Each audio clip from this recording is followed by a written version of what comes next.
નમસ્તે વિદ્યાર્થી મિત્રો, આજે આપણે પદાર્થ ચિત્ર વિશે શીખવાનું છે। તો પ્રથમ તમારે 10 સેમીની એક ઊભી લાઈન દોરવી, ત્યારબાદ 1 સેમીનો પોઈન્ટ કરવાનો।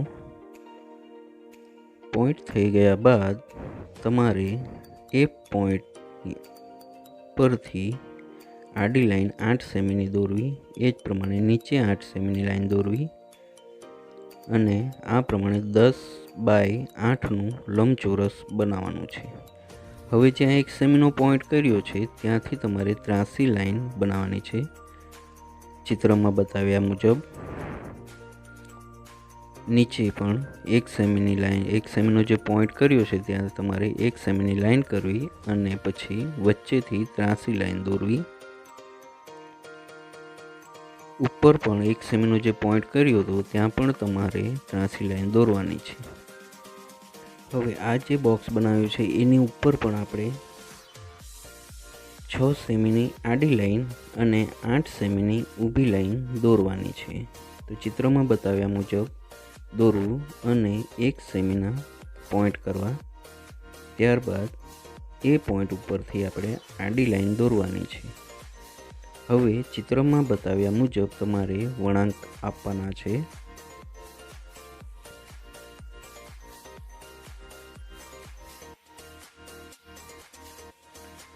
આ આકારમાં આપણે બરણીનો આકાર બનાવવાનો છે। તો ચિત્રમાં બતાવ્યા મુજબ તમારે લાઈન ડ્રો કરવી અને બરણીનો આકાર બનાવવાનો છે। નીચે જે બોક્સ છે એની ઉપર હવે નીચેના બોક્સ પાસે તમારે 1 સેમીના પોઈન્ટ કરવાના છે અને ત્યાંથી લાઈન ડ્રો કરવાની છે।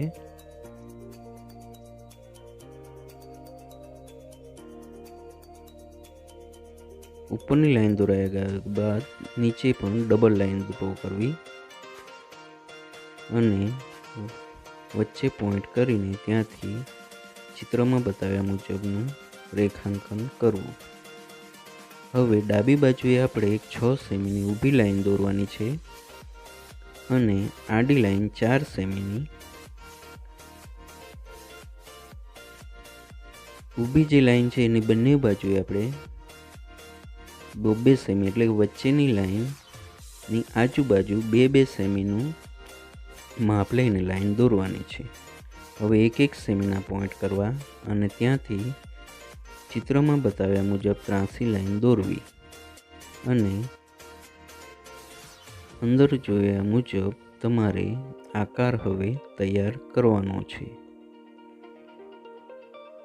અહીંયા તમારે 1 સેમીના 2 પોઈન્ટ કરવાના છે અને આડી લાઈન દોરવી, ત્યારબાદ એ લાઈન પાસેથી, એ પોઈન્ટ પાસેથી તમારે વળાંકવાળી આ પ્રમાણેની લાઈન દોરવાની છે। તો હવેનું જે આકાર છે એ તમારે ચિત્રમાં, વિડીયોમાં જોયા મુજબ આકાર આપવાનો રહેશે। તો આ પ્રમાણે આપણે જમણી બાજુએ જે આપણે આકાર બનાવી રહ્યા છીએ એ તમારે વોટર બેગનો આકાર બનાવવાનો છે, એટલે કે વોટર બેગનું ચિત્ર બનાવવાનું છે।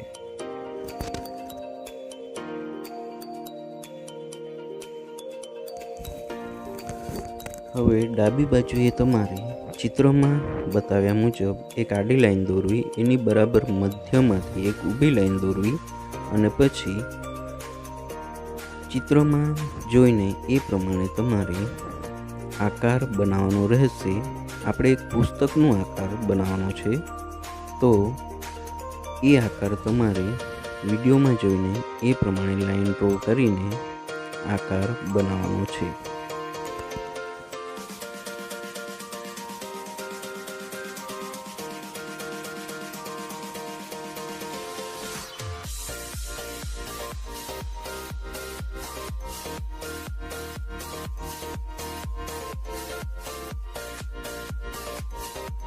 હવે આકાર દોરાઈ ગયા બાદ તમારે જે કાંઈ વધારાનું પેન્સિલ વર્ક છે એ તમારે રબર વડે સાફ કરી નાખવું અને આપણે છાયા પ્રકાશ પેન્સિલ શેડિંગની શરૂઆત કરીશું.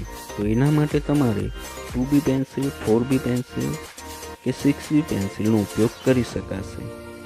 તો હવેનું ચિત્ર જે છે એ તમારે ચિત્રમાં જોયા મુજબ, એટલે કે વિડીયોમાં જે પ્રમાણે છાયા પ્રકાશ બતાવ્યો છે એ પ્રમાણે તમારે છાયા પ્રકાશથી ચિત્ર પૂર્ણ કરવાનું રહેશે.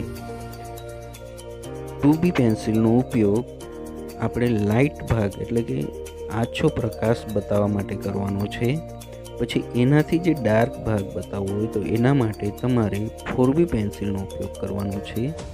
અને એના કરતાં પણ વધારે ડાર્ક ભાગ બતાવવો છે તો ત્યાં તમારે 6B પેન્સિલનો ઉપયોગ કરવાનો રહેશે.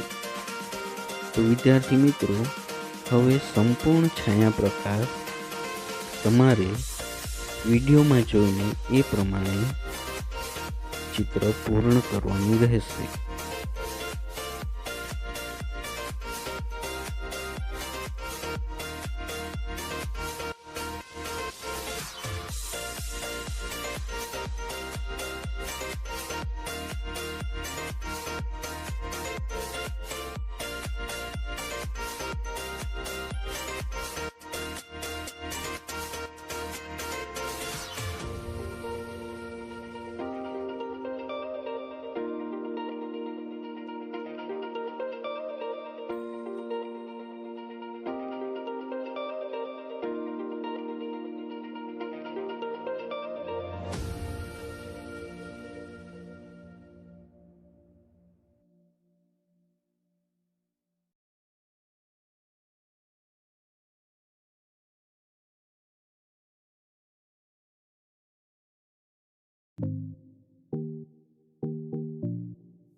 તો વિદ્યાર્થી મિત્રો, આ પ્રમાણે આપણે છાયા પ્રકાશ દ્વારા ચિત્રને સંપૂર્ણ રીતે સુંદર બનાવવાનો પ્રયત્ન કરીશું.